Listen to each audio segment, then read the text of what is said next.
السلام علیکم ورحمۃ اللہ وبرکاتہ۔ الحمدللہ رب العالمین والصلاة والسلام علی نبینا محمد وعلی آلہ وصحبہ اجمعین وبعد۔ عزیز طلباء عالم ثانی، آج ہم لوگ اس کتاب میں یعنی فقہ السنہ میں بیع کی تعریف، اس کی مشروعیت اور اس کی حکمت وغیرہ پڑھیں گے۔ تو سب سے پہلے یہاں پر بیع کا معنی بتایا جا رہا ہے، بیع کی تعریف بتائی جا رہی ہے کہ بیع کس کو کہا جاتا ہے۔ تو کہا جا رہا ہے کہ معنی البیع، بیع کا معنی البیع، بیع معناہ لغتاً، اس کا معنی لغوی اعتبار سے، یعنی بیع کا لغوی معنی مطلق المبادلۃ، مطلق مبادلہ ہے، مطلق طور پر عدل بدل کرنا ہے۔ تو بیع کا لغوی معنی کیا ہوا؟ لغوی اعتبار سے بیع کا معنی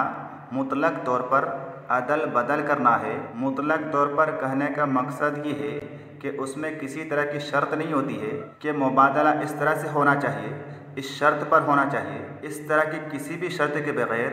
مطلق طور پر مبادلہ کو لغوی اعتبار سے بیع کہا جاتا ہے۔ اس کے بعد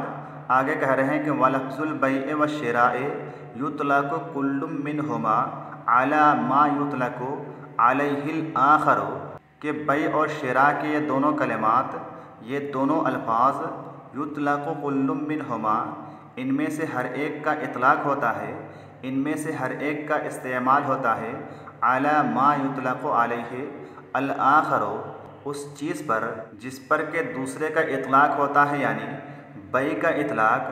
شراء کے مطلب اور مقصود پر ہوتا ہے، اسی طرح سے شراء کا اطلاق بیع کے مطلب اور مقصود پر بھی ہوتا ہے۔ ان میں سے ہر ایک کا اطلاق ایک دوسرے کے مطلب اور مقصود پر ہوتا ہے۔ فَهُمَا مِنَ الْأَلْفَاظِ الْمُشْتَرَكَةِ بَيْنَ الْمَعَانِي الْمُتَضَادَّةِ، پس یہ دونوں یعنی بیع اور شراء ان الفاظ میں سے ہیں جو کہ متضاد معانی کے مابین مشترک ہیں۔ ان کو علماء لغت نے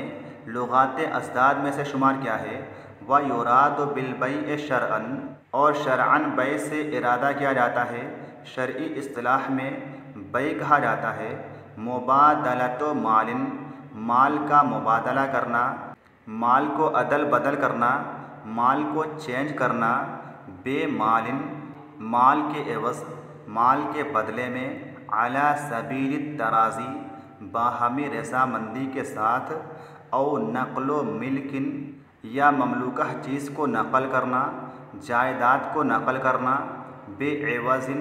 عوض کے ساتھ، بدلے کے ساتھ، علی الوجہ المأذون فیہ، اس میں مأذون کے طریقے پر، اجازت ملنے کے طریقے پر، یعنی شریعت نے اس کی اجازت بھی دی ہو، حرام طریقہ نہ اپنایا گیا ہو۔ تو یہ بیع کی شرعی تعریف ہے کہ باہمی رضامندی کے ساتھ مال کو مال کے بدلے مبادلہ کرنا، یا کسی ملکیت کو عوض کے بدلے مبادلہ کرنا، اس طور پر کہ شریعت نے اس کی اجازت دی ہو۔ اس کے بعد آگے بیع کی مشروعیت بیان کی جا رہی ہے کہ بیع کی مشروعیت کن چیزوں سے ثابت ہے۔ تو بیان کیا جا رہا ہے کہ مشروعیت ہو، بیع کی مشروعیت، البیع مشروع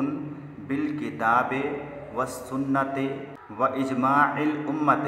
کہ بیع مشروع ہے، بیع کا جواز ثابت ہے، بالکتاب، کتاب سے یعنی قرآن پاک سے، والسنت، اور سنت رسول سے، احادیث رسول سے، واجماع الامت، اور امت کے اجماع سے۔ ان تینوں چیزوں سے یعنی کتاب، سنت اور اجماع امت، ان تینوں چیزوں سے بیع کی مشروعیت اور اس کا جواز ثابت ہے۔ اما الکتاب، جہاں تک بات رہی کتاب کی کہ کتاب میں، قرآن پاک میں بیع کی مشروعیت کس طرح سے ثابت ہے، وہ بیان کیا جا رہا ہے۔ فیقول اللہ تعالی، پس اللہ رب العالمین ارشاد فرما رہا ہے، وَأَحَلَّ اللَّهُ الْبَيْعَ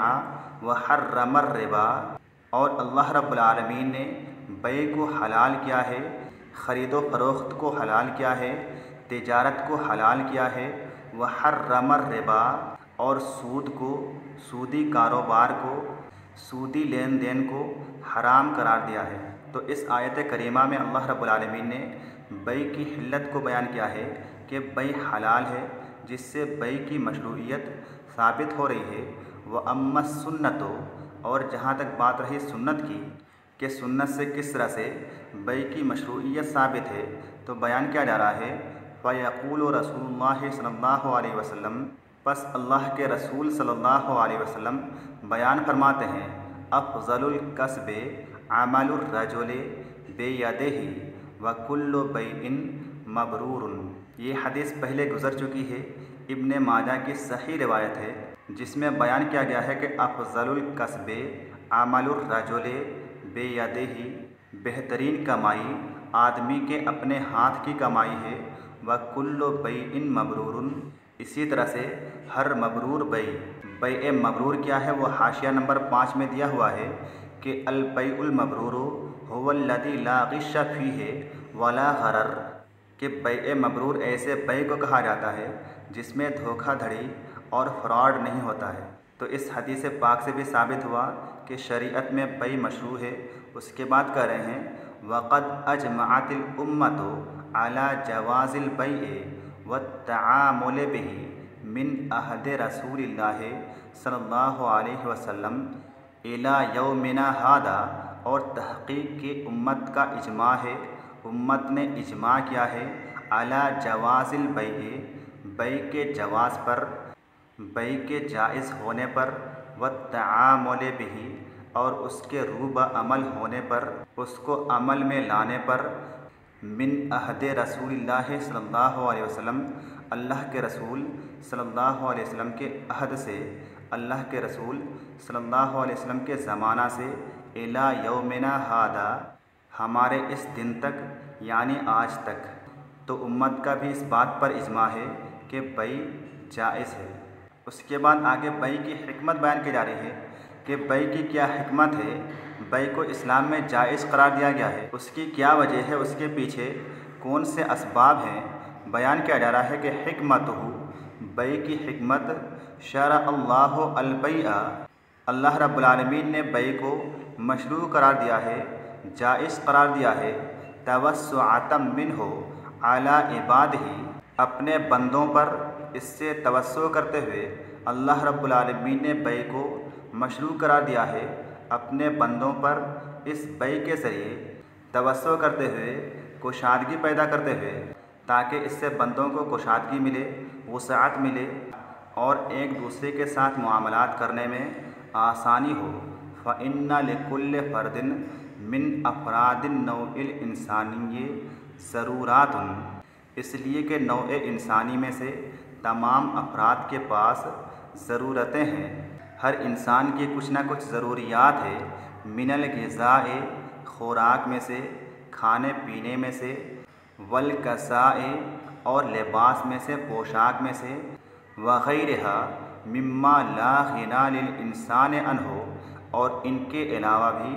بہت سی ایسی چیزیں ہیں جن کی انسان کو حاجت اور ضرورت ہوتی ہے، ما دام حیا، جب تک کہ باحیات ہے، جب تک کہ زندہ ہے، یعنی جتنا دن تک انسان زندہ رہتا ہے اسے اپنی زندگی گزارنے میں بہت سی ایسی چیزوں کی ضرورت ہوتی ہے جو چیزیں اس کے پاس نہیں ہوتی ہیں، وہ ان چیزوں کو دوسروں سے حاصل کرتا ہے، لیتا ہے، خریدتا ہے۔ آگے کہہ رہے ہیں وَهُوَ لَا يَسْتَطِيعُ وَحْدَهُ، اور وہ اکیلے استطاعت نہیں رکھتا ہے، طاقت نہیں رکھتا ہے، أَن يُوَفِّرَهَا لِنَفْسِهِ، کہ وہ ان تمام چیزوں کو مہیا کرے، ان تمام چیزوں کا انتظام کرے، لِنَفْسِهِ، اپنے نفس کے لیے، کہ وہ ان تمام چیزوں کو اپنے نفس کے لیے مہیا کرے، انتظام کرے، لِأَنَّهُ مُسْتَرٌ إِلَى جَلَبِهَا مِنْ غَيْرِهِ، کیونکہ وہ ان چیزوں کو حاصل کرنے کے لیے محتاج ہے، ضرورت مند ہے، من غیرہ، دوسروں کا، دوسروں سے مدد حاصل کر کے ہی وہ ان تمام چیزوں کو حاصل کر سکتا ہے، اکیلے اس کے پاس اتنی استطاعت اور طاقت نہیں ہے کہ وہ ان تمام چیزوں کو خود بخود تیار کرے۔ مثال کے طور سے ہم اپنی زندگی کو لیں، ہم کھانا کھاتے ہیں تو ہمارے کھانے کی چیزیں کہاں کہاں سے آتی ہیں، کتنی دکانوں سے ہم الگ الگ چیزیں خریدتے ہیں، اس کے بعد کھانا تیار کرتے ہیں۔ کپڑے پہنتے ہیں